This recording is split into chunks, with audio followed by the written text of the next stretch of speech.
Breaking news, દ્વારકાના ખંભાળિયાના સલાયામાંથી bogus doctor ઝડપાયા, આરોગ્ય વિભાગ ઘોર નિંદ્રામાં।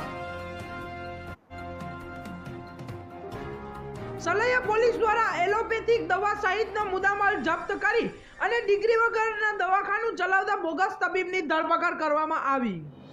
દ્વારકા જિલ્લાના ઓખા, વડોદરા અને બાદ આજે સલાયામાંથી બોગસ ડોક્ટર પકડવામાં આનો સિલસિલો યથાવત છે। ખંભાળિયાના સલાયામાંથી બોગસ તબીબ ઝડપાયા છે। ડિગ્રી વગર દવાખાનું ચલાવતા બોગસ તબીબની ધરપકડ સલાયા પોલીસ દ્વારા કરી લેવામાં આવી છે અને એલોપેથિક દવા સહિત અનેક મુદ્દામાલ જપ્ત કરવામાં આવ્યો છે।